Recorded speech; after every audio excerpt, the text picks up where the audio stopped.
Welcome back everyone to our final two panels of the afternoon, starting here with this one, which is all about job skills and opportunity in sustainability. I hope you enjoyed the excellent lunch. I made the mistake of not taking advantage of it yesterday, didn't make that mistake today, and it was really, really good. And I believe you had a speaker as well over lunch, didn't you?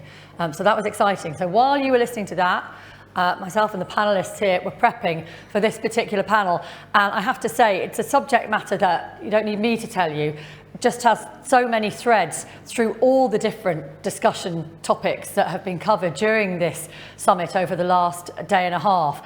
And I think everyone here is or has some kind of stake in learning a bit more about the potential opportunities for creating jobs, but also the huge skills gap in the sustainability sector, and in fact in all industries as well, which we're going to get into over the course of the next 40 minutes or so. In 2020, Bloomberg reported that the world spent over $500 billion on renewable power, electric vehicles, and other technologies to cut the global energy system's dependence on fossil fuels. It's a huge amount of money. So as the world and companies, industries transition into greener spaces, what does this mean for the future of jobs? It's seismic. Working from home has brought about new opportunities, but also challenges. How do we upskill our current employees, but also attract workers, old and new, into sustainability roles? So let me introduce you to our panellists this afternoon. We have Nikki Flanders, Managing Director for Energy Customer Solutions at SSE. Next to her, Subra Krishnan Harihara, who is Head of Research at Greater Manchester Chamber of Commerce. Karim, to my left here, Karim Palant, who's a Senior Public Policy Manager at LinkedIn. And then on Zoom, in the little square there, is Lee Hodder, who's Director of Strategy and Chief Sustainability Officer at Galp. Thank you very much to all of you for being here this afternoon. Greatly appreciated. And of course, as ever, we're going to leave as much room as we can for some questions from you at the end and anyone watching as well online. But I think the first question really I have for you, Karim, is green jobs. It's a very broad and possibly slightly unhelpful title, but from the recruitment perspective, what does that mean to you? So thanks, and you know, it's a really interesting topic, and I think one that one of the things that we've been talking about in preparing for this session is when you set targets or when you start to measure green jobs, everyone will have their own slightly different definition of it, and which makes targets maybe slightly meaningless sometimes. But we've just done a great big piece of work looking at the global picture around green skills and jobs, which we then broke down and looked in detail at the UK. And in order to do that work, we had to start by looking at what do we mean by a green job, what do we mean by a green skill, because LinkedIn is a professional social network with 800 million members around the world, 30 million LinkedIn members in the UK. And what that gives us is a real kind of granular insight into what's happening in the labour market, what's happening with skills and jobs. But when you're measuring something like green skills, you have to start with a definition. And what we essentially did was we started with a very simple definition of a green skill, which was a skill which enables somebody to render economic activity more sustainable. So it's not just about energy, it's not just about working on a wind farm, but it's all across the supply chain, it's across the different ways of ensuring a sustainable economy. And then we looked at green jobs as jobs which used those skills. So essentially looking at we broke the labour market down into jobs where you don't need any of those skills and where that's pretty static, to jobs where you're using those kind of skills in huge amounts every day, green jobs, which is a very small number of jobs. And then we looked at greening jobs, so green jobs, which is potentially around 10% of the labour market, where you're using more and more of those skills all the time. And then the remainder is what we'd call greening potential jobs, where you are using at least one green skill, and where we're looking at people at more and more growth in those kind of roles. And you identified how many green skills? Quite a big number. About 800. So, but we look at there are tens of thousands of skills across LinkedIn that people will list. We'll use sort of statistical analysis to sort of standardize those skills names, and identified about 800 that we would consider a green skill. And just out of interest, how many across the jobs offered on LinkedIn at the moment? I mean, I know you're not there offering jobs as such, it's a different, it's a networking site, but how many opportunities would you say, what proportion have some kind of sustainability element? So we would say that if you include green jobs, greening jobs and green potential jobs, they have overtaken in terms of the remainder over the last sort of couple of years. So that's we've seen a huge acceleration since 2016, and we're looking at a majority of the new hiring is now in those kind of roles. Now that's not to say that everyone's going to be working on wind farms. To be clear, we're talking here about people working on supply chain management, or one of the fastest, in fact, the fastest growing green job that we found on LinkedIn is actually, fastest growing industry for green skills is actually fashion. We've seen a 90% increase since 2016 in fashion over the last few years. 1 in 5 jobs in automotive in Germany and Austria is a green skill. So it includes a significant amount of green skills. So that's, we've seen, so that's the overall picture. One thing that I would flag is that the increase in the number of jobs that require green skills has been running at about 8% a year. The increase in the amount of green skills that people are listing on LinkedIn has been running at about 6% a year. So there's been a sort of 31% increase over the last few years in demand for green jobs, in green jobs demanding green skills, and about a 21% increase in green skills being put on there. So that's a very clear kind of gap. There's a that we big can gap. identify. Yeah, absolutely. Nikki, tell us about what's been termed a just transition by SSE. What does that mean exactly? Yeah, so we actually were the first company to issue a just transition strategy in the world. And what we're very clear on is that we need to get to net zero, and we need everyone to come with us. So what we have within our just transition strategy is a defined way that we not only build out the assets, but also how we provide the resources in order to be able to deliver the green society that we need to get to. So that would include things like how we can tap into individuals today working in high carbon industries. So 1 in 5 of my colleagues at SSE actually have come from a high carbon industry into a low carbon industry. It also includes things like how we tap into STEM returners. So we know that there's a massively leaky pipe from young girls at school when they're doing STEM subjects right through then to sort of moving up through your career ladder, and that leakage that we get is quite significant. So we've put in place a program to actually encourage returners back into the workplace, reskilling in terms of, as Kareem was saying, every single job now has got to have an element of green. And I'm sort of completely with Kareem in that this isn't about targets, this is about saying we've all got to get there. So no matter which part of the organisation that you're in, you need to think about green aspects. So it's about reskilling. And our just transition also talks about school leavers. So how can we really make sure that we're building up the next generation of pipeline? So one of the things that we've done is that we've launched an apprenticeship scheme, and we're probably doing something quite different to the rest of the industry. We are putting above qualifications and grades sort of leadership capabilities. So we're looking at 7 attributes. So if you've got a school leaver who's rocking up to an interview and they really are resilient, they're showing determination, they've got passion, they've got drive, actually, we're saying that that's more important than your grades. We want to obviously see some degree of, schooling, but actually we're prioritising things differently. So our just transition is really about looking at all aspects of society in terms of our teams, and actually how we can tap into that, as well as the communities that we're working in. And that breeds diversity and inclusion, which is really important. But also, I think there are lots of opportunities around work from home, aren't there, for perhaps you talk about STEM returners, particularly female STEM returners. Loads of stuff we can get into there. Before we go to that, Lee, reskilling, I think, is something that you're also quite interested in from your perspective. Tell us a bit about that. Yes, thanks. No, for sure. I think my own background, to be open, is more traditional oil and gas as well. So I think I've been through that process myself to learn new parts of the industry.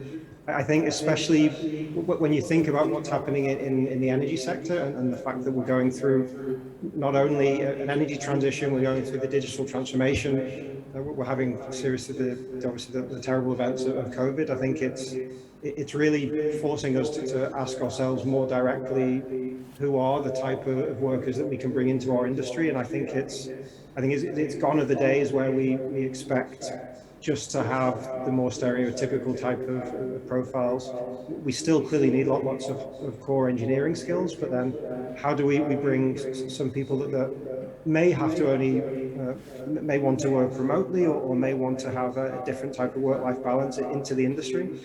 When it comes to reskilling, I also think from my own sort of personal background, asking ourselves to not be too judgmental on our current workforce, to be blunt. I think I've seen lots of biases over the last couple of decades where we assume just because of individuals' backgrounds, they won't be able to be reskilled. And I think my strong conviction, in my previous company, I led some of the digital transformation work, and then coming into the sustainability space, I see a very strong parallel trend there where the core of companies like Galp, but also like some of the companies on the panel, you have a lot of really good know-how already, and it's just a case of giving them a bit more of an opportunity to go into those new spaces. And so in my own space, I see examples of people that have been reservoir engineers or subsurface engineers having fantastic digital skills that are going to be vital for the energy transition. I've seen electrical engineers from the more traditional heavy industries being the perfect type of skills to be able to then bring through and help them understand what's needed in some of the newer energy chains. So it's very much about just opening your eyes and realizing what you've got in a certain degree, and then tailoring the reskilling to build on that baseline. Yeah, so a certain degree of flexibility. So Karim, looking at it from a kind of almost like a national perspective, what's happening across the job market.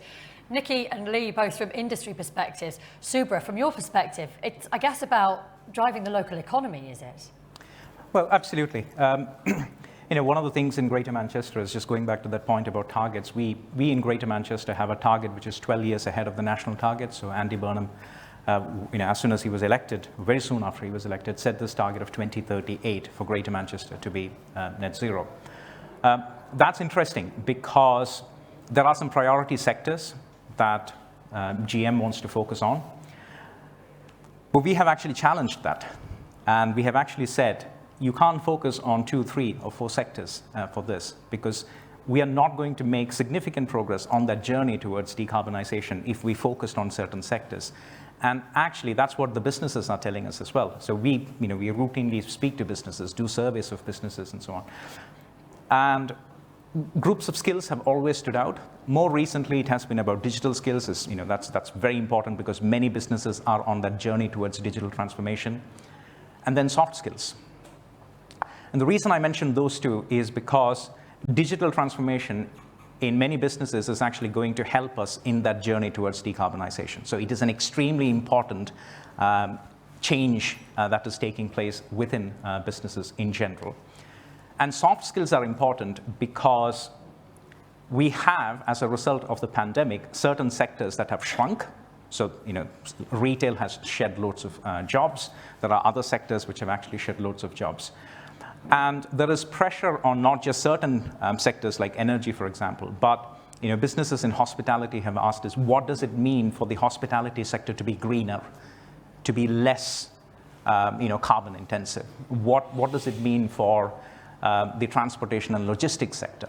And that was an interesting debate that we had quite a lot because of behavioral changes that took place during COVID, online shopping, very, very significant changes to how we do things. So, and if we looked at the other trend, which also was there during 2020, in GM, we know that very soon after the pandemic struck and we had the lockdown, carbon emissions and nitrogen dioxide emissions went down by nearly 90%. 6-7 months later, they were back to 90% of pre-COVID levels, okay? They're now very near pre-COVID levels, if not exceeded pre-COVID levels. And so you have these patterns. Point being, when we focus on skills that are needed for that green transition, we have to focus on digital, we have to focus on soft skills because the number one attribute that is needed in many sectors now is adaptability. It is about individuals being able to make that transition from one type of role that they were playing in a particular sector to probably a different role, perhaps within the same sector, perhaps in a different sector, but one that actually brings in elements of sustainability within, right? And so that's what we are trying to achieve here in Greater Manchester, because we clearly understand that for us to be closer to our target of 2038, and targets can be nebulous, we may be there in 2038, we may not be there in 2038, who knows. But the point is we have to be in a significantly better place by that time than we are now. And for that, actually, we have to have a massive skills plan from now on. What are we going to do in various sectors that are big in GM? Wholesale and retail is a big sector in GM. Transportation and logistics is quite big.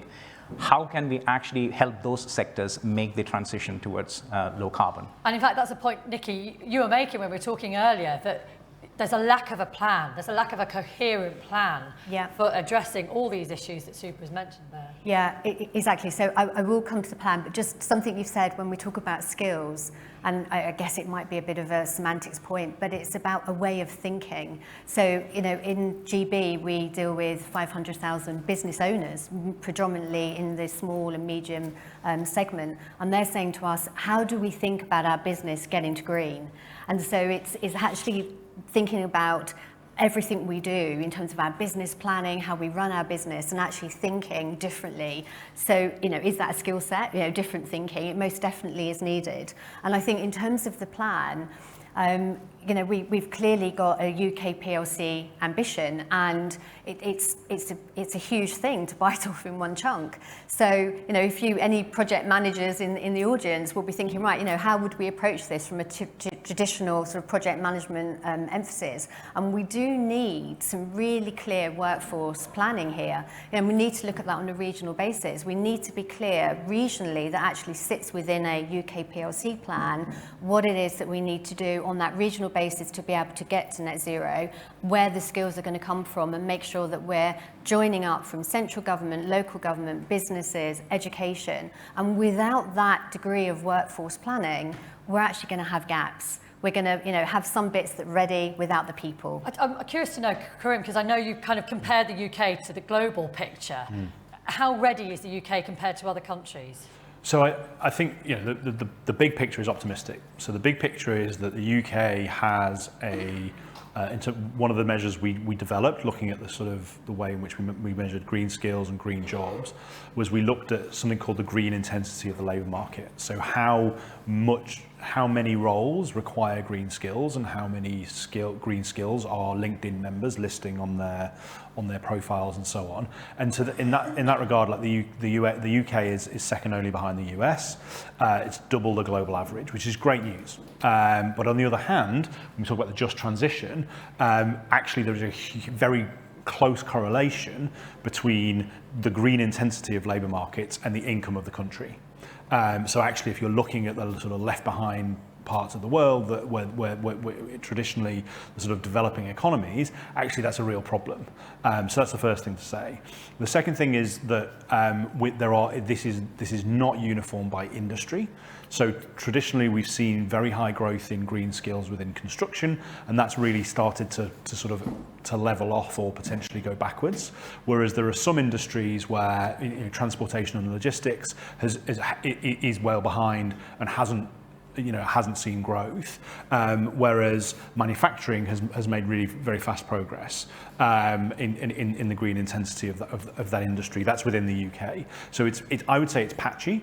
The other thing I would say is that what's really interesting in terms of the national picture versus the regional is there's a project that the government has undertaken called the Local Skills Improvement Partnerships, which is a really interesting one, which is often been led by Chambers of Commerce. Manchester was not in the pilot phase, but we're looking at Greater Manchester being in the next phase.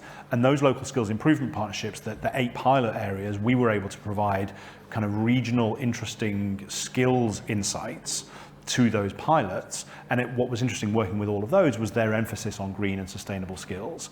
When they were looking at the skills needs of their area, I can't think of one that didn't have as one of their key digital, which Lee talked about, and also green. And they were really big priorities for most of those regions. And we were able to provide some interesting data to help them think about that. Because one of the things that on that is we talk about qualifications and grades, and we talk about work experience and your sort of CV, and they tell you only so much, as you say, about somebody's skills, and they tend to be, in many ways, a snapshot, especially qualifications, a snapshot of someone's skills at the point at which they graduated from whatever it is course they did.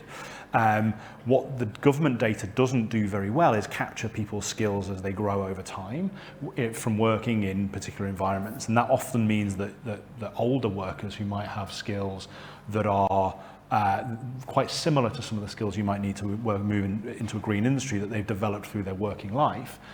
There's no very clear way of capturing that and thinking, well, actually that person's got 80 to 90% of the skills that they might need to move into a more greener role. So that's something that because of the way LinkedIn works, where people list their skills and identify themselves as having particular skills, we feel it's data that we can help provide to those regions. So how much does work from home, and maybe this is one for you, Lee, how much does work from home either offer opportunities for people to access green jobs or provide obstruction to things like reskilling? Yes, I think it's an ongoing debate I have regularly. I choose to believe it's much more of an opportunity than a risk at this point.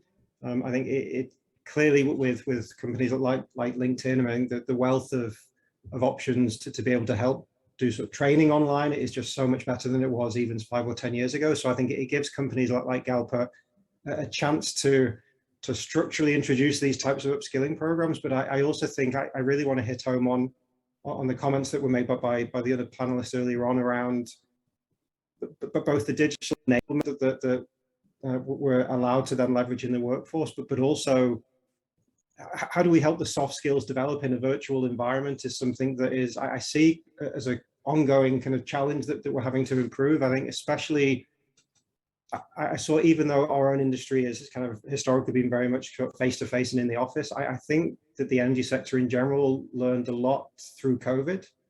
I think what I'm experiencing now is, now that a lot of people are coming back into the workforce, the risk really is how do we make sure that we don't lose the benefit of the work from home capacity, and not lose out kind of the 10 or 20% of people that perhaps have decided they don't come into the office as much as they did 2 years ago since COVID. And so I think definitely it opens the horizon to engage a lot more workers than traditionally we've had. But then the digital skills, the soft skills that we've mentioned are just critical to really hammer home. And it's very much a deliberate leadership challenge, I'd say. Again, just to echo on the other panelists, I think that this has to be a deliberate leadership choice to help bring people along with you on this type of working from home capability. And it needs a prolonged commitment to keep allowing people to build their confidence in that type of environment. Again, just because of a 6-month difficult kind of onboarding period, you can't give up on it. You need to kind of stay the course. So a lot of responsibility on people like you, Nikki, actually, the managers, the leaders. But you say work from home, as we know, provides opportunity for greater diversity and inclusion. And that's really important in terms of accessing. We all know a diverse workforce is ultimately a more productive workforce. So. Yeah, agreed. I mean, you know, as you've said, you know, in order for us to solve this challenge, we need diversity of thought. I mean, this is a big, hairy challenge, if ever there was one. We need lots of different brains on it. We've actually, over the last 12 months, advertised 97% of our jobs as flexible. So that could mean flexible location, flexible hours. And we've definitely seen, as a result of that, an improvement in our gender mix. Absolutely. If I just look at my division, which is 2,000 people, and we're on the customer-facing side of the business, since we've been taking a complete different approach to recruitment, either through advertising, how we place the advertisements, how we actually select, we've also doubled our ethnic diversity mix. We still have got quite some way to go. And we've sort of achieved national average in terms of our LGBTQ mix. So we have seen a positive uptick in all of our diversity metrics since we've changed how we do it. But it most definitely is one of our biggest people leadership challenges, this hybrid working situation that we've got that I think we've had in decades. It's a completely different way of thinking. It's a different way of motivating our teams. Every different cohort of our organisation has a different need. You know, if they're just coming into the workplace, if they've got kids, if they haven't got kids, you know, everyone has got very personal views about working from home. And so the leadership challenge that creates is we've just got to think more creatively about how we inspire and bring our teams along with us. Some questions from people watching online at home. There's masses to discuss, and I also want to open it up to our audience here. But this is a good one. How did the panel suggest we move away from job snobbery, as vocational green jobs are going to be absolutely crucial to decarbonisation? E.g., we need fewer people pontificating in suits and more people on the ground. You look excellent in your suit, though. So not turn up. Easy to pecan. Who wants to pick up on that? I could. Yeah. So one of the things Carrie mentioned was the local skills improvement plans, and that was the result of what was called the Skills White Paper, which was published by government last year in February. The premise behind that publication was that government believes higher education is okay in the UK, but it also believes that further education needs significant improvement, and that was kind of written into it. As part of that publication, one of the things that was also said was that businesses must own the skill system, and that was a phrase which was used there. Our experience, having worked with businesses, over many, many years, and Greater Manchester Chamber was founded in the 1700s, so we do have some experience of this. Businesses do not want to own the skill system. Businesses want to influence the skill system. Businesses want the skill system to actually respond to their requirements. And so the whole of the local skills improvement plan is targeted at making significant changes in FE so that FE is more responsive to emerging requirements of businesses. And so what are we doing with regards influencing FE? One, we were not part of the Trailblazer, the pilots for the LSIP, but we also started working with an organization called the Greater Manchester Learning Provider Network, which is a consortium of the independent learning providers, but also the colleges. But they predominantly represent FE, but also do reskilling programs, upskilling programs, etc. And we work with them to identify what are the key skills that businesses want that FE can respond to, rather than what HE can respond to. And we have found really good intelligence on that. The challenge for FE is how quickly can they respond, how quickly can they change the curriculum, how quickly can they change the provision for training to actually meet the demands, right? And so as part of this skills improvement plans, there is also the strategic development program, which is, again, funding for FE colleges to actually put in place the training mechanisms that can actually respond to this. And there are some good examples of that in Greater Manchester. The University of Salford has got the Institute of Technology, which is, again, involves 2 or 3 colleges in GM, so it's a HE, FE plus business partnership. Those are the kinds of collaborative initiatives that we need, because no one sector within education can actually meet the challenges. So we want collaboration, and that is then probably brokered by business organizations like ourselves. Yeah, and actually Salford is an interesting one, because obviously that's where I'm based at the BBC there, and there has been traffic into the media industry as a result of Salford having, boosted the number of media courses they do, and there has been, I think, a kind of significant boost in those kind of skilled jobs in that particular area as a result of the influence, not just BBC, but other media. Absolutely, absolutely. I mean, I have sympathy with the question. I think there is a lot of pontification that goes on, if I'm completely honest. We need the frameworks in place, and then we need companies to be able to get on and do the job, What about, Nikki, apprenticeships? Because this is another question we have here. There are little to no mainstream apprenticeships currently available in the sustainability sector. So how do the panel imagine people who don't go to university can enter the sector? I think you do. We do. And I think this is the example in that, there are a lot of companies who are just getting on to do the job. So as an example, SSE has an apprenticeship scheme. I mentioned before that we are looking differently at school leavers. So it's about, managing, it's about sort of, your personality traits, your attributes, as well as some of your grades, but more importantly than your grades. So we have an apprenticeship scheme. We also have sort of for people who are slightly older in their careers and want to actually, move from one industry to another. We have transition development programs. So it's not just about apprenticeships at the very beginning of your career. It's actually flows right through in terms of all levels of individuals. Me, myself, when I came to work for SSE, I had quite an intensive period in terms of transitioning to really understand certain aspects of the renewable energy system that I didn't know before. So I think that's what organisations are doing in many areas. So Lee, do you just want to add to that briefly at all before we move to further questions? Yeah, I think just a very quick add-on. It's also a challenge again to leadership around how do we recruit. So I think the way companies, especially so that the larger multinational companies are recruiting, it's changing with the digitalization agenda as well. And so again, I certainly think that whether we use LinkedIn, whether we use local press, I think actually reconsidering the types of qualifications we're asking for, I'm also seeing that happening quite a bit, especially in these newer sectors where, to be blunt, we as leaders and hiring managers don't always know the types of skills we need if we're going into a very new business. So again, it's a humbling experience to make sure that we look at all different types of backgrounds. I mean, even in my own team, I've recently hired people that have a very non-traditional background, but it is because of that thought leadership and a different type of background that can be valuable into the mix of the team. Are we seeing that kind of liberalisation in qualifications then on LinkedIn, do you think? Yeah, I mean, we absolutely are seeing a big shift in companies looking very carefully at what is generally being called sort of skills-based hiring, which is looking at the skills that people have rather than looking at the qualifications or specific types of experience in a given industry. And one of the things that we've worked really hard to do is to develop what we call our skills genome, which is essentially a map of the skills that people have and the overlaps that that different industries might have, and how a transition from one industry to another might actually involve the addition only of a few skills.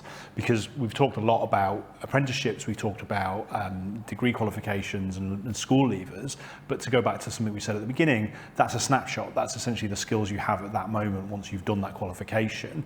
But the vast majority of almost everybody who's going to be in the workforce by 2030 is already in the workforce. They're already working. So what we're talking here about is people adding new skills as they go through their experience. And that can be look at someone recruiting, saying, well, look, we've got somebody coming here who's coming from an industry that might be slightly different to this, but the skills overlap is 80%, and we can do the rest. We can be looking at, and that can be both at the recruitment point, but also looking at your existing workforce. So taking if you're a company looking to transition the way you operate your supply chain to be more sustainable, well, you don't need to go and hire a whole load of green consultants to come in and do that. You can actually look at your existing workforce and think, well, okay, we might be only a few skills short, and a bit of retraining, and it's not sending your entire workforce off on a 3-year course. It can be workplace training, it can be one-off courses, it can be shorter, more granular things. So that's what we're seeing very much is a shift towards this very much skills-based recruitment, rather than people looking purely for formal qualifications in and of themselves. That's not to say that formal qualifications don't have huge value, but they have value insofar as they provide you with skills, whether it be soft skills or hard expertise. That kind of tailored training to those kind of specific gaps or whatever's in the role. It's really interesting. Right, enough questions from me. Let me throw it out to the audience. And as ever, Scott's got the microphone. So if you just raise your hand and maybe just give us your name and tell us where you're from. Yes, thank you, sir. Thank you. Andrew Hunt from Oldham Council. Really interesting discussion. At Oldham Council, we were actually the first UK council to adopt a local authority Green New Deal strategy. And so we see skills as absolutely critical to this. A couple of years ago, I do agree with the comment about mainstream sustainability apprenticeship standards. A couple of years ago, we developed the first UK community energy specialist apprenticeship standard, which is a level 4 apprenticeship. But my question to the panel really is about how we got to where we are in terms of the skills gap, and whether you think it might be anything to do with, can I use the word mismanagement at national level of previous infrastructure programs? So, as an example, the feed-in tariff, was cut quite abruptly. Go back to the Green Deal housing retrofit scheme as well. And when we talk to our local education providers in Oldham, and we say, green is the future, these skills are going to be needed, what you need to put on courses to service this. What they say to us is, well, we've heard all this before, go back a few years and we did all this and you told us this, it was going to be the future. We put on all these courses, trained up all these young people, and there were no jobs for them to go to. So, what confidence can you give us that it's going to be different this time around? And, I just wonder whether there's a sort of once bitten, twice shy element to all of this. It's such a good point, and I wish we had a politician here to answer that, because there is an element of politics interfering, isn't there? Who on the panel wants to take that? Can I just take that just from a company perspective? So you're absolutely right. If we look back over the trend, when the feed-in tariff scheme changed, we could actually see the drop-off in terms of what was classified as green jobs. In terms of 2020 versus 2014, there was a definite drop-off, and we can sort of see the reason why. If, however, we stand today, and I'll talk on behalf of SSE for a moment, and we think about companies like SSE, they're not pontificating, they are putting their money where their mouth is, and we have committed to invest 25 billion over the next 10 years, over the next decade in terms of investment. That's not going to build itself. We need people to be able to actually make that dream and ambition a reality. And so over the next 5 years, we're creating 1,000 new jobs. Now, in terms of the skills that are needed for those 1,000 new jobs, it's not all brand new skills. There is an awful lot of transferability. As I said, 1 in 5 of my SSE colleagues came from high carbon industries to low carbon industries. As I spoke about in terms of attitude that we're hiring for in terms of apprentices, it's not all about we need the skills ready-made today. And I would urge us not to think that we're in this chasm of no sort of solution is going to work, but most definitely we need to have immediate urgent action, and I see that immediate urgent action as absolute clarity at the top level from government in terms of the overarching plan, and then these individual plans as we've spoken about locally with businesses and education joining up. So there is action that's needed today. Super. Can I add? So unfortunately we have had a whole lot of policy flip-flops, not just in green, but also in other areas. We're speaking to the National Infrastructure Commission, and one of the things that we are challenging them very clearly on is how on earth are they expecting to achieve decarbonization in transportation and leveling up at the same time while they are cutting billions out of public transportation, especially on rail investment up here in the north. That's not going to help us in the journey towards decarbonization. That's not going to level up the UK either, because what the government has said is they want to level up to a greener and a cleaner future, especially here in the north, which has historically had underinvestment. So yes, we absolutely need certainty, but we also have to enable the small and medium businesses, because companies like SSE are doing it, but 98.6% of the businesses in the UK have less than 50 employees, right? 98.6% of the businesses. So when we have a system like the apprenticeship levy, which is actually creating barriers to smaller businesses taking on apprentices, how are we going to achieve the apprenticeship target, even if there were one, right? So those are the types of policy flip-flops that we have to address as well. And sometimes, in the course of government, and this is clearly politics interfering in achievement. So here's what I'll say. Many of the initiatives that have been successful not because of government action, but despite government action. Okay, that's what we need to correct in the UK. Fair enough. Right, anyone else? Yes, lady here, thank you. Spot's on his way with the mic. Thank you. Lydia Merrill here from Manchester, Greater Manchester Environmental Education Network. I'm interested in the gatekeepers on skills. Some of the gatekeepers are head teachers. Some of them are adult education coordinators in local authorities.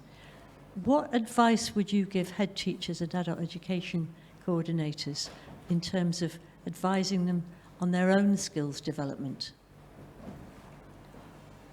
We've actually launched a programme in SSE where we are going into education and speaking to teachers and sharing with teachers how we look at the renewable and the green industry, the green sector, what skills that we're seeing for the future. And we're doing this for teachers, and we're also doing it for pupils. So we've got a programme that started, I think it was 2 months ago, around that sort of time, relatively new.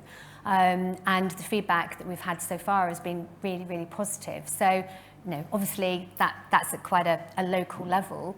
I think one of the things that we're also looking at is how we can have the right traction with the relevant ministers to actually be able to positively input into how the syllabuses are created for the children. And obviously, I'm clearly not an education professional, but in terms then of actually providing the support through to the teachers to make sure that we're getting that balance. So there's some, and I know that many companies are doing very similar things in terms of the education offering that they're putting into the sector, but I haven't seen anything that's actually come down from a group policy perspective. But isn't part of the problem, we get back to that old problem of we need to create problem solvers, free thinkers, don't we, in schools? And the education system is so hamstrung. Head teachers are in many ways, and further education leaders are in many ways very limited, aren't they, in terms of the influence they can have because of the national curriculum. What do you think?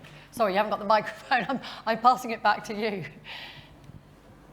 You're right. They are hamstrung, but they're not completely disempowered. And I certainly think that if head teachers talk to each other, like they're going to do in a couple of weeks' time in Lancashire, they're going to talk to each other about what they have achieved. I think we can up the ante. And you do need to have your head teachers on side and your chairs of governors of schools. And you need them to talk to the FE and adult education people in their small cluster area. Because if you don't have that connectivity between schools and further education, you really disempower the children who want to move on. And at the moment, I don't know if people realise, we really haven't got a comprehensive career service at all in England. If you go to Scotland, it's a different story altogether. But we do need to think about how businesses can support head teachers to understand their children are the future workforce and they want to be a green workforce, but they're not going to do it on their own.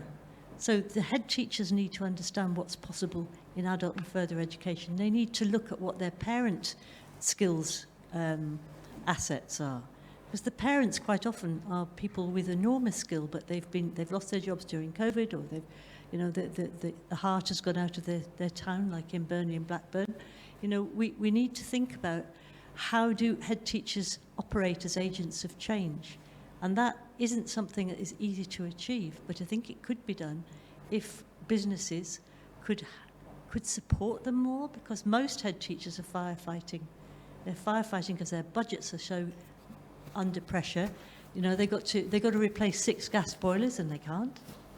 So there's an issue there about physical and economic resources going into education, but that education is the key. Yeah. We can ignore them at our peril. Yeah, and I think you're absolutely right. And also disentangling from things like league tables, where you're valuing schools and achievements based purely on exam results. That's just my own little bugbear, which we can go into another time. Any other questions from the floor here then at all? So look, if there are none from the floor, just any closing thoughts from each of you as to what you've heard this afternoon, and make sure we won't leave you out, Lee. So let's start with you. Anything you want to add to what you've heard? I think that the final kind of summary I'd say is the more and more you can start to see sustainability more mainstream, I think that ties a lot of our discussion together. So again, if I look at what I've tried to do, my own role is actually combining business strategy with sustainability. And I think a lot of what you've heard today is that if we're trying to attract the right talent, or if we're trying to allow different ways of working, making sure that we can bed sustainable thinking and that type of mindset into just how we do good business is going to be key. And I think a lot of the areas that we're talking about now will be made more easy to achieve if we can really work to make sure that just the sustainability angle is just seen as good business, which is, it's not a given everywhere at the moment, but I think it is improving in many companies. Brilliant. So sustainability front and centre. One little motivational thought to leave us all with. Who wants to start? Go on, Nikki. So, hopefully it's motivational. I'm not quite sure. Bit of a high ask there. So I think, for me, we need to think that the green economy is, or the green sector is everywhere. It's not a sector, it's all sectors. And that we as leaders, anyone in a leadership position, has got a real opportunity to actually think differently. So let's seize this opportunity and let's create this new way of working, this new way of thinking about green in the way in which we would want to make sure that everyone can be included, that real diversity of thought and just breaking through bureaucracy. Super. Okay, so I would emphasize two things. One is collaboration. That has been a point that has been made many times. It's collaboration between industry, collaboration between education, collaboration with various public sector stakeholders, etc. That's what's going to help us further in the journey. And then the second point that I might make is that we have to get businesses in every sector thinking about what green means to them, what does sustainability mean to them, and that's important. If we can get that change in mindset, I think we'll be much farther in the journey. Grim. Yeah, I think so. Building on what colleagues have said, there's a sense of direction and clarity is needed, so that from government to say this is what the targets are, this is what the goals are.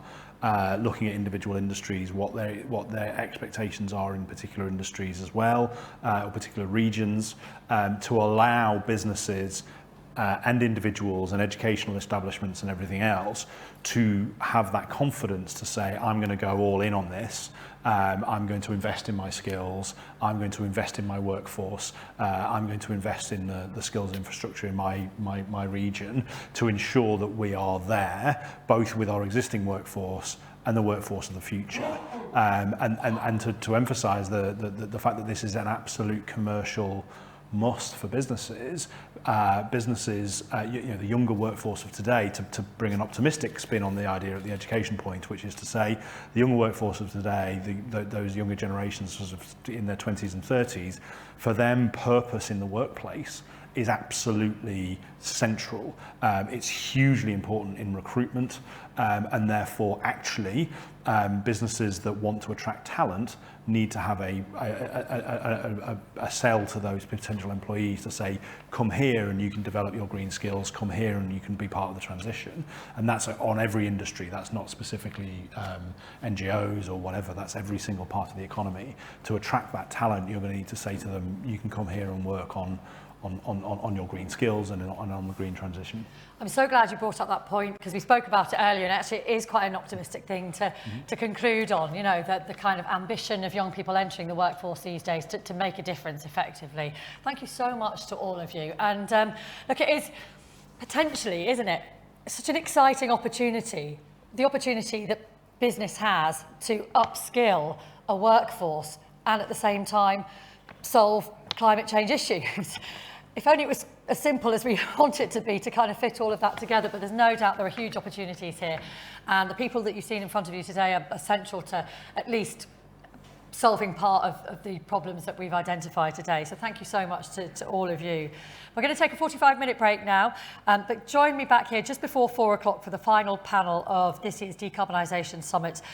It's all about transport. We're looking at moving away from Britain's roads, which is very timely at the moment with the cost of petrol going up, and exploring alternative routes and modes of transport. And we are also going to be joined by a multi-medal winning Paralympian as well, so please don't miss that, but enjoy a cup of tea for now. And thanks very much to Lee, to Nikki, to Subra and Kareem. Thank you.